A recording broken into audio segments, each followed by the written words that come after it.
السلام عليكم ورحمة الله وبركاته. أهلا بيكم في شرح جديد من قناة استوديو المواهب. معاكم محمد عادل. إن شاء الله هنتكلم في الحلقة دي عن طريقة التسجيل في برنامج البرو تولز بطريقة صحيحة، وشرح لأهم التولز اللي هنستخدمها في الهندسة الصوتية على برنامج البرو تولز. تابعونا.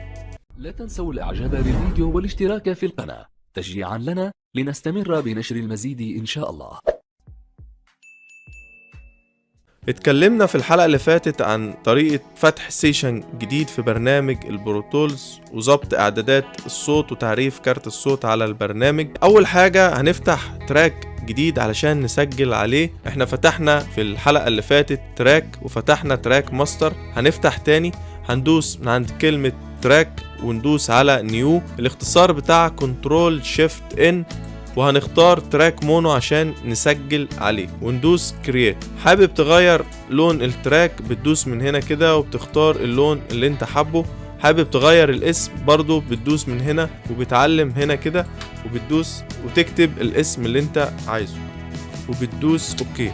بعد كده بتعلم على علامة الريكورد من هنا علشان تحدد التراك اللي انت هتسجل عليه. بعد كده بتختار الانبوت بتاعك، تشوف كارت الصوت او المايك بتاعك متوصل في انبوت 1 او انبوت 2. انا عندي في انبوت 1، بختاره علشان يفتح معايا الريكورد. بعد كده بتدوس على علامة ريكورد من فوق هنا وبتدوس بلاي. اول ما بتدوس بلاي بيبدأ يسجل معاك الصوت زي ما احنا شايفين هنا كده، واول ما بتدوس ستوب هيوقف معاك التسجيل. انا سجلت وخلصت، فبعد كده بقفل الريكورد من هنا.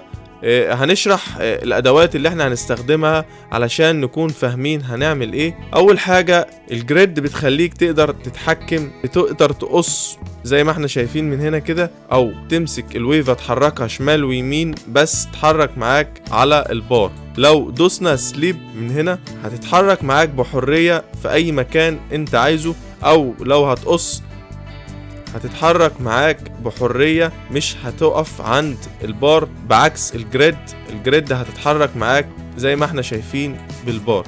السبوت بتقدر تخلي الويفة تروح في اي مكان انت بتحدده. لو دوسنا هنا رقم بار معين الويفة دي هتروح تحول للمكان اللي احنا حددناه. بعد كده هنتكلم عن الزوم. هنا لو اخترنا هنا كده ودوسنا هتبدأ نكبر في حجم الويفة، بس مش هنكبر في الصوت، هنكبر في الحجم بس. لو حابب توضح حاجة في الويفة فبتقدر تتحكم من هنا في شكل الويفة، وبالاختصارات اللي من تحت رقم 1 و2 و3 و4 و5 تقدر تتحكم براحتك في حجم الويفة. ومن هنا بتقدر تتحكم في حجم الميدي، ومن هنا بتقدر تكبر وتصغر براحتك. بعد كده علامة العدسة دي اللي هي الزوم، لو دوست عليها واخترتها بتقدر تعمل زوم في اي مكان في الويفة. بعد كده لو دوست على 3 ادوات دول مع بعض، السمارت تول بتقدر تتحكم فيهم مع بعض في وقت واحد، وهنشرح كل حاجة منهم بتعمل ايه. اول حاجة لو جيت من فوق هنا كده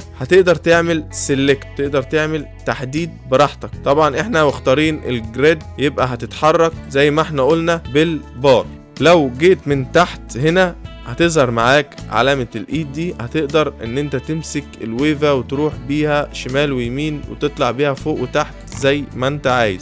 العلامة اللي بعد كده اللي هي بتقص من الويفة، طبعا احنا مختارين جريد، هتبقى بتقص معاك بالبار. تقدر تستخدم التولز دي لوحدها، كل حاجة منهم لوحدها لو حددت عليها بالشكل ده. بعد كده علامة السماعة لو اخترتها هتقدر تسمع الصوت في المكان اللي انت ماشي عليه. علامة القلم بتستخدمه في الاوتوميشن لو جيت ترسم الاوتوميشن. طيب لو حابب افتح تراك تاني بس تراك ارسال او اوكس، بتدوس من عند تراك برضو زي ما عملنا المرة اللي فاتت، او اختصار كنترول شيفت ان. هيفتح معاك القائمة بتاعة تراكات النيو تراك. هتختار تراك ستيريو وبتختار بدل اوديو تراك تختار اوكس تراك وبتدوس كرييت علشان نعمل تراك ارسال، سواء تراك للريفيرب او للديلاي عشان تعملهم ارسال للصوت. بتحدد من هنا اللون برضو زي ما انت عايز، على التراك اللي انا عايز ارسل له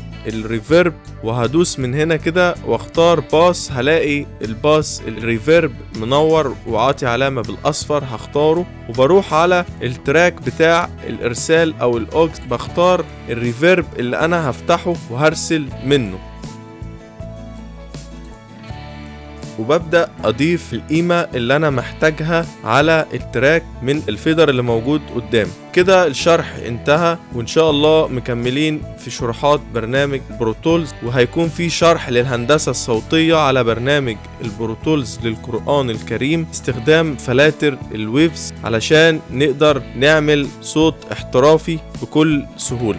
ويا ريت يا جماعة اللي ما اشتركش في القناة يشترك ويفعل الجرس، علشان دعمكم ليا هو اللي يخليني اقدر استمر واكمل. يا ريت اللي يعجبه الفيديو يدوس لايك ويدوس شير ويشترك في القناة. والسلام عليكم ورحمة الله وبركاته.